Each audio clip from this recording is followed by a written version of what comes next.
Welcome. My name is Myra Clark. I'm an abstract painter and installation artist in Portland, Oregon. I'm here to talk about my new art installation, The Slow Regard of Hidden Things. For this video, I am also pairing the art with the music of Hildegard von Bingen. Hildegard was an abbess at the Abbey of Eibingen in Germany in the 12th century. She was a polymath, someone who excelled in so many things, in art, music, philosophy, theology, and developed holistic medical treatments. Hailed as a prophet and visionary, she was assigned a spiritual director to certify that she was indeed in her right mind. Today, we might call her an influencer, as the notables of her time, including the Pope, sought her wisdom and advice.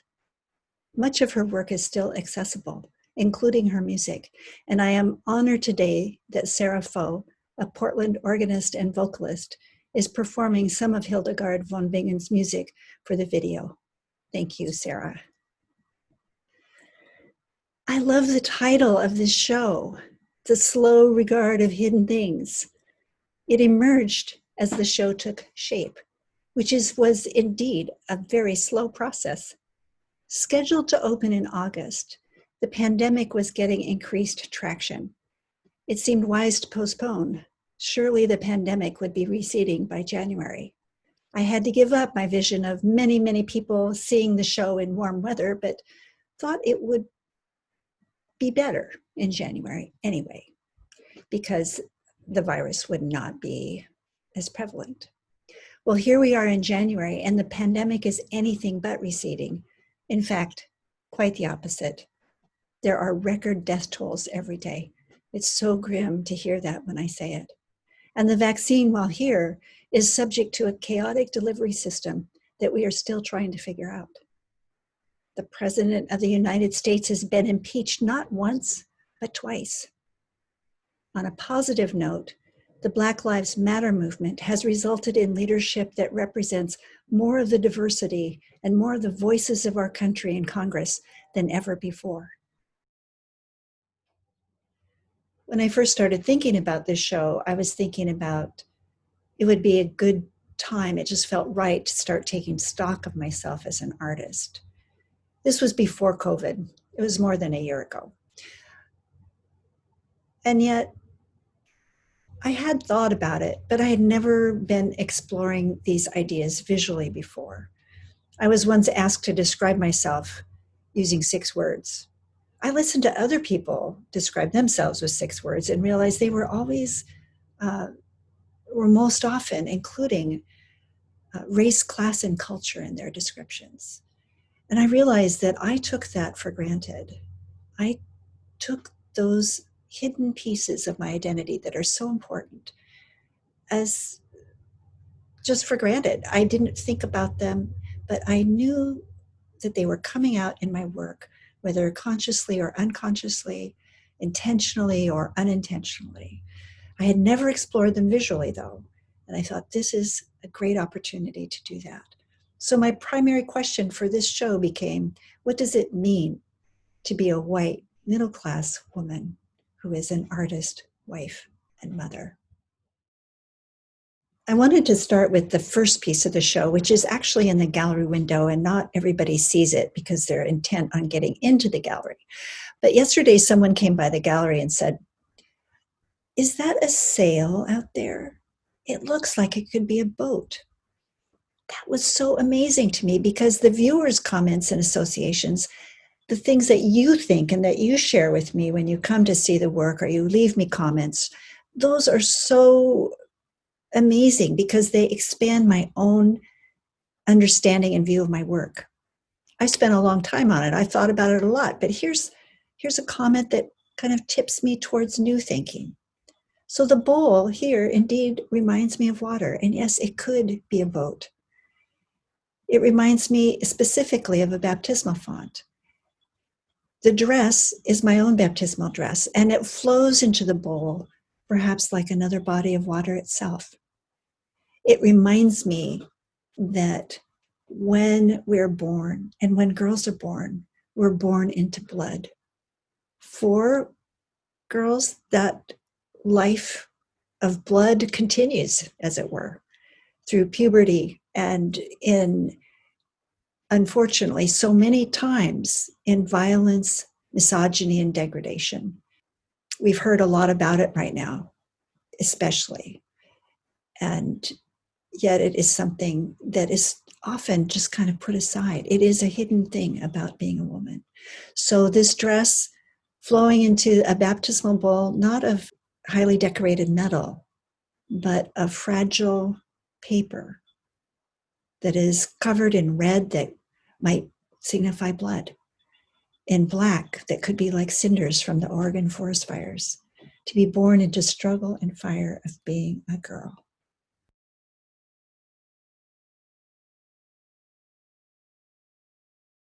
This next piece is also a baptismal dress.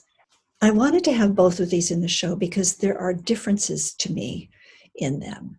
The nuances of each point out hidden factors that are carried both through garments and objects. They carry our stories and show up the culture of the times in which they were made.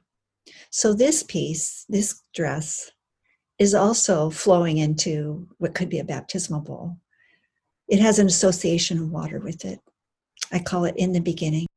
So that's just interesting to me, how all of life has started in water. The dress itself is very fine. The fabric is delicate, gauzy, extremely beautiful. The other dress, the fabric is very nice, but not as special in terms of its fineness and beauty. The other dress has beautiful machine-made lace. In this dress, all of the embroidery is hand done. In the other dress, all of the stitching is machine made. It was made by my grandmother for me. It was my baptismal dress, and it's beautiful and made with love. This dress, all of the stitching is by hand. I imagine that this dress may have been given to a professional seamstress to make. This kind of work is not done by most people, unless you were a woman in medieval times where all women embroidered all the time. So, or that's what it seems like anyway. So some differences there. And to me, it implies or infers a class difference of being able to afford to have someone else make something beautiful. Perhaps a baptismal dress that might be meant for a social kind of occasion, not just one about a religious implication, but perhaps a social thing. And yet in both bowls, there is the red, there is the signs of struggle. And even in this one, I just put in one strand of red, one crack that shows in the protection of privilege that all girls must deal with the struggles of being female. This next piece was the first piece I made for the show. It was taken from an antique Victorian teapot, a silver one. I was so convinced that I was going to make something beautifully elegant, so perfect, that would mirror this silver teapot in every way except for being made out of paper mache. So I happily layered paper mache, strengthened it with cheesecloth, and finally I cut it off of the teapot. And I loved the uneven, fluttery tissue paper. I didn't want to tuck it in and make it smooth and perfect. And the cheesecloth, an inexpensive, homely piece of fabric, needed to be there. The gape in the teapot spout, this huge hole, and you can see into the middle of the teapot. It was perfect.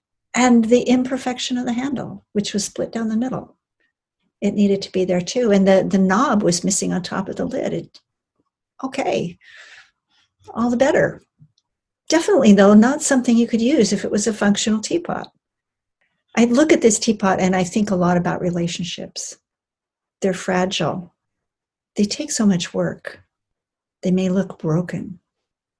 My husband and I just celebrated 43 years of marriage. So wonderful. And yet I wonder, how did we do that? How do you stay together when everything is falling apart all the time? And yet coming back together all the time at the same time. I've always been fascinated with the Venus figurines, these prehistoric figures of these earthy, rotund women. It's said that they're fertility figures, and they certainly look like it. It's said that they may have been used in shamanistic rituals. And I think, how powerful is that, that these rituals were based on these figures of women. You know, women are just not always so valued in our society. I say that, and that's an understatement. But to think of the power and the strength of these figures stretching back millennia, it's awe-inspiring. I really wanted to make one myself because I find them very compelling. And as I went about doing this, I also had this odd thought about, where do dolls come from? And that's how I named this piece. It's called Where Do Dolls Come From? Because as these figurines were carried around by a nomadic people, you know, the hunters who moved with the animals that they were hunting, as those figurines were carried around, so little girls carry around their dolls today. The dolls are used most often, I think, although not exclusively anymore, but to socialize girls towards their roles of wives and mothers, towards a domestic life. But yet, I also wonder, what if those dolls are literally touchstones that reach back through 35,000 years to affirm and proclaim the primeval strength of women?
I had mentioned earlier that my main question in the show, my searching, was about what it means to be a white middle-class woman with the different roles I have in my life of artist, wife, and mother. And I was thinking about that when I made this lamp. The idea of shedding light on those aspects of my own life, of the symbol of welcoming and hospitality, and also waiting to learn, waiting to understand, and taking action towards that. We often say when we leave a room, don't forget to turn out the lights. This piece to me reminds me, leave your lights on. Remember who you are. Remember to welcome others, to be hopeful and waiting, even in the middle of a pandemic. The pins are interesting to me. Pins hold things together. And so light, perhaps, is something that holds me together. I loved my cats. This piece is in memory of the two that have passed away in the past year and a half or so. I also love, again, how when I took the form off, when I took the paper mache, the tissue paper mache off of the form, there are all these seams and gaping parts and split right down the middle of the face. And I loved this cat form. I wanted to be smooth and quote unquote perfect. And yet, once again, that's not what happened. I had a friend who came into the gallery just yesterday who said, we were talking about this very thing, and she said, well, you didn't want to pretend. I just took a step back because that was so much what I was aiming for, was not to pretend, to let everything be as it was, to have the hand of the maker show, not gloss it over, not overproduce it. That was a very meaningful comment. Again, the viewers really matter. They expand my own thinking. Thank you, Jana. Then down here we have a little bird, and the bird is inquisitive. It has a little, it's cocking its head the way birds do, kind of looking around. What's happening now? And I look at this cat who doesn't have the wherewithal, is in no shape at all to be attacking anything. And I wonder, what message do these two have for us? They don't need to be predator-prey. What about their inquisitive hearts? What would they tell us?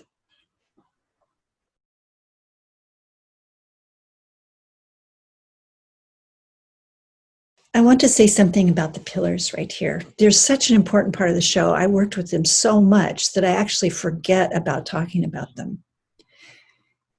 I had this vision when I started the show of having 6 pillars in the middle of this space, and that they would be white Greek pillars. So I set out to learn how to do that. I went to Seattle and learned how to make a silicone mold. I learned how to mix and cast hydrocal, having had no idea what I was getting into myself into. And I say each of those things as if they were matter of fact. They weren't. Each one is just a tremendous journey. So I will say that I was very intrigued by everything because I'd never really thought about casting as a metaphor. And then one day I was meditating, needed a lot of meditation with this show just to stay grounded and take those breaths and remember every day what I was doing and letting everything be the way it needed to be, to not pretend, as Jana put it. I was reading a psalm and it said, "Cast me not away from your presence." And I had been struggling with these stupid casts. They're hard, and the hydrocal is picky, and it was discouraging. Every day I would rise up in the morning full of enthusiasm and thinking, today's the day I'm going to finish these, or today's the day I'm going to accomplish this goal. And every night I would go to bed not having accomplished those goals, not having finished. And it was very discouraging. So I was meditating one day on this line, "Cast me not away from your presence." And I thought, what if, I was struck that the word cast was used. It was almost magical to have that come up. And I thought, what if I wasn't meditating? What if I didn't have my family and friends who love and care for me? I wouldn't have my mold. They're what gives me shape. Without them, I would be a pile of hydrocal, cracked and without purpose on the floor. The image of casting really became very important for me at so many levels that I had never expected. So I went back to that task of making all those Ionic Greek capitals. renewed and refreshed and committed. What I noticed in doing all of that, though, was that it was the earlier castings. I did get better, but it was the earlier ones that were the most degraded, the most weathered, that I was most drawn to, and that became the ones that I used in the show. This last piece, in the end, enfin, was an interesting one because it just seemed that naturally I would use detritus from the show as part of it. I used about 250 pounds of hydrocal. Most of it is in a big pile of rubble on my back patio deck. Most of it is probably completely unusable for anything else. And yet, isn't it the detritus of the show? Is that worthless? Is it valueless? No, it is because of the detritus, because of the materials that were not used, the ones that became throwaways. Those were the ones that provided they are the reason for the shape and substance of everything else. Without them, what is seen couldn't have happened. The experiments, the parts that weren't used, they are what allows what is seen to be formed. Extremely, extremely meaningful for me. I also thought about how the whole show, and I thought about how the world, that word entropy, everything draws to a close, everything decays, everything goes back to the earth. So I thought about that a lot as well at the end of the show, after finishing it and installing it. So that's the story I wanted to tell you about the slow regard of hidden things. It really became an opportunity to think about the slow regard, the slow way, and things that are hidden. At this time when things are so chaotic, it seems incongruous almost to have created pieces that can be taken much deeper than they appear, but yet are quiet.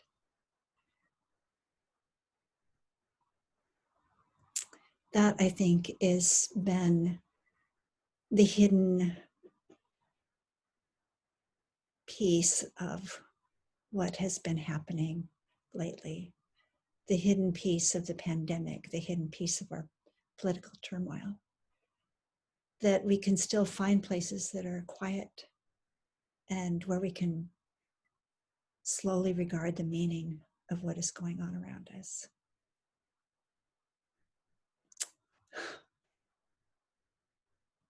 Thank you so much for being here.